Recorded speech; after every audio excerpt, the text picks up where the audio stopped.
Sir আজ কিন্তু আমি পড়বো না। মানে বুঝলাম না। আজকে আমার আম্মু বাসায় নেই, খালার বাসায় গেছে। এই খুশিতে আজ আমি পড়বো না। আমি তাহলে আজ উঠি। না না স্যার, উঠবেন না। নিতু আপু বলেছে আপনার সাথে গুরুত্বপূর্ণ কথা বলবে, আপনি বসেন।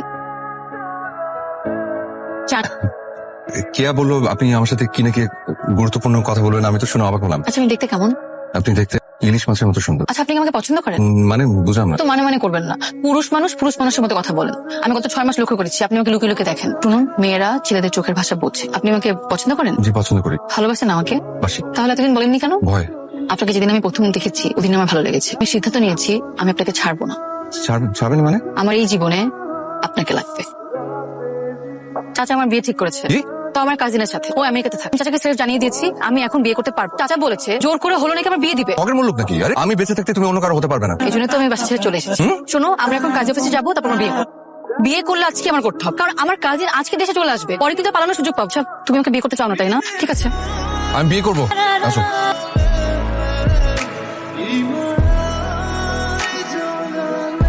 আসসালামু আলাইকুম। আসসালাম। তুমি কি মা? বাজে ওয়েদারের মধ্যে কার কাছে এসেছো?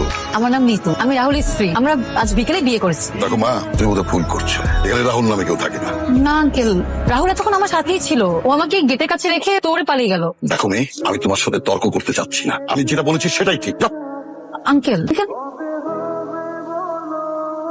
হ্যালো, হ্যালো নিতু, কি করো? আমি বাসের ঘরে ঘুমটা দিয়ে বসে আছি, তোমার জন্য অপেক্ষা করছি। তুমি তাড়াতাড়ি আসো, বাসের ঘর করবো। আমার বাবাকে আমি ভালো করে চিনি তো, উনি কোনোভাবে তোমাকে ঘরে ঢুকতে দেবে না। তোমাকে মানা করলাম যে পাগলামি করে আমাকে বিয়ে করতে যেও না। শোনো, তুমি বাসায় চলে যাও। না না না না, তা তো হবে না। কালকে সকালবেলা আমি তোমাকে ডিভোর্স দিয়ে যাবো। বিয়ের দিন কেউ ডিভোর্সের কথা বলে? তুমি যতই চালাকি করো না কেন, আমি তোমাকে ডিভোর্স দিব।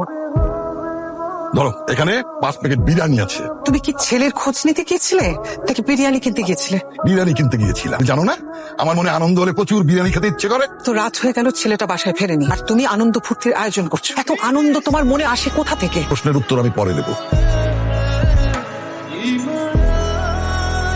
মেয়েটি কোথায়? তিথির ঘরে। এর ঘরে কেন? রাহুলের ঘর তো দিতে পারতে। একটা অপরিচিত মেয়েকে রাহুলের ঘরে শুনতে দিব? ও অপরিচিত মেয়ে না, ও এই বাড়ির মেয়ে।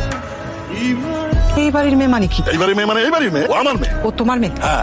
মানে তোমার আরেকটা পরিবার আছে? হায় আল্লাহ, এটা আমি কি জানলাম রাহুল। মাশাআল্লাহ, আমার রাহুলের কপালে এত সুন্দর মেয়ে জুটবে, এটা আমি কোনোদিন কল্পনাও করিনি মা। এটা আমি তাড়াতাড়ি পড়ে তোমার শ্বশুরকে একটু সালাম করবো, সে খুব খুশি হবে। কি হিটলার আমাদের বিয়ে মেনে নিয়েছে? তাহলে বাসায় চলে আসি। আসবে না। আমার স্বপ্ন ছিল আমার বাসর রাতে আমি আমার স্বামীকে নিয়ে সারা রাত রিক্সায় ঘুরবো। আমি তার কাঁধে মাথা রেখে বসবো, সে আমাকে শক্ত করে ধরে থাকবে।